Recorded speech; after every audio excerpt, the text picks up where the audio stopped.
दोस्तों, सबसे पहले सब्सक्राइब करें, नोटिफिकेशन बेल दबाएं और सबसे पहले वाली ऑप्शन ऑल करें, जिससे हमारी आने वाली नई वीडियो की नोटिफिकेशन आपको फ़ौरन मिल जाएगी। जय श्री राम भक्तों। दोस्तों, जो हमने वीडियो में प्रश्न पूछा था कि भगवान भोलेनाथ की मानस पुत्री का क्या नाम है, तो उसका उत्तर है माता मनसा देवी। चलिए आज की कथा श्रवण करते हैं। आज की कथा है एक चतुर लड़की और दो गांव वाले तथा आम का पेड़। आइए कथा श्रवण करें। एक बार की बात है, रोज की तरह राजा अपने दरबार में बैठकर अपनी प्रजा की समस्याएं सुन रहे थे। सभी लोग अपनी समस्याएं लेकर राजा के सामने उपस्थित हो रहे थे और तभी रघु और केशु नाम के दो पड़ोसी अपनी समस्या लेकर दरबार में आए। दोनों की समस्या की जड़ था इन दोनों के घर के बीच मौजूद फलों से लबालब भरा आम का पेड़। मामला आम के पेड़ के मालिकाना हक को लेकर था। रघु कह रहा था कि पेड़ उसका है और केशु झूठ बोल रहा है। वहीं केशु का कहना था कि वह पेड़ का असली मालिक है और रघु झूठ बोल रहा है। पेड़ एक और मालिक दो का मामला बहुत उलझा हुआ था और दोनों में से कोई भी हार मानने को तैयार नहीं था। दोनों पक्षों की बातें सुनकर और सोच विचार करने के बाद राजा ने यह मामला अपने मंत्रिमंडल में से एक लड़की को सौंपा, जो कि उनके मंत्रिमंडल की एक विद्वान सदस्य थी।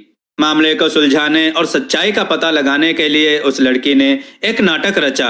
उस शाम उस मंत्री ने दो सिपाहियों से कहा कि वे रघु के घर जाएं और कहें कि उसके आम के पेड़ से आम चोरी हो रहे हैं।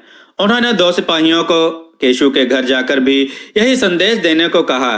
साथ ही लड़की ने कहा कि यह संदेश देने के बाद वे उनके घर के पीछे छिपकर देखे कि रघु और केशु क्या करते हैं।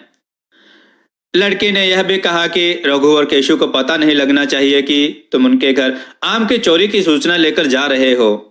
सिपाहियों ने बिल्कुल वैसा ही किया जैसा उस लड़की ने कहा। दो सिपाही केशु के घर गए और दो रघु के घर गए। जब वे वहां पहुंचे तो उन्हें पता चला कि रघु और केशु दोनों ही घर पर नहीं थे। तो सिपाहियों ने उनकी पत्नियों को यह संदेश दे दिया। जब रघु घर पहुंचा तो उसकी पत्नी ने उससे आम चोरी की सूचना दी। यह सुनकर केशु ने कहा, अरे भाग्यवान, खाना तो खिला दो। आम के चक्कर में अब क्या भूखा बैठा रहूं? और कौन सा वह पेड़ मेरा अपना है? चोरी हो रही है तो होने दो, सुबह देखेंगे। यह कहकर वह आराम से बैठकर खाना खाने लगा। वहीं जब रघु घर आया तो उसकी पत्नी ने यह बात उससे बताई तो वह उल्टे पैर पेड़ की तरफ दौड़ पड़ा। उसकी पत्नी ने पीछे से आवाज लगाई, अरे खाना तो खा लीजिए।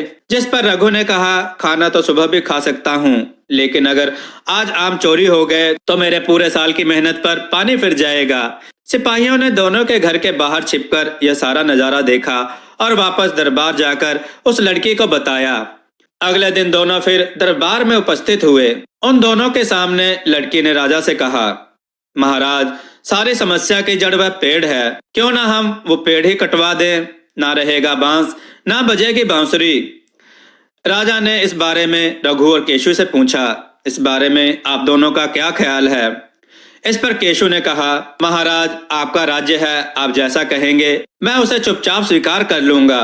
वहीं रघु ने कहा, महाराज, मैंने 7 वर्ष तक उस पेड़ को सींचा है। आप चाहे तो उसे केशु को दे दीजिए, लेकिन कृपा करके उसे कटवाएं ना। मैं आपके आगे हाथ जोड़ता हूँ।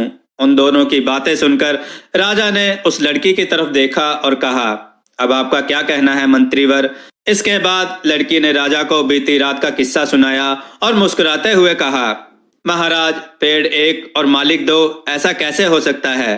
कल रात हुई घटना और आज हुई इस बात के बाद यह साबित हो चुका है कि रघु ही पेड़ का असली मालिक है और केशु झूठ बोल रहा है। यह सुनकर राजा ने उस लड़की की खूब तारीफ की। उन्होंने अपने हक के खातिर लड़ने के लिए रघु को बधाई दी और चोरी करने व झूठ बोलने के लिए केशु को जेल में बंद करने का आदेश दे दिया। दोस्तों, इस कहानी से हमें यह शिक्षा मिलती है कि परिश्रम किए बिना छल से किसी और की चीज चुराने का अंजाम बहुत बुरा हो सकता है। दोस्तों, आपको यह कथा कैसी लगी? अपने विचार और सुझाव कमेंट में जरूर दें। हमारी कथाओं को लाइक करें, हमारे चैनल को सब्सक्राइब करना ना भूलें। हमारी कथाओं को शेयर जरूर करें, जिससे लोगों को अच्छा ज्ञान प्राप्त हो। जय श्री राम भक्तों।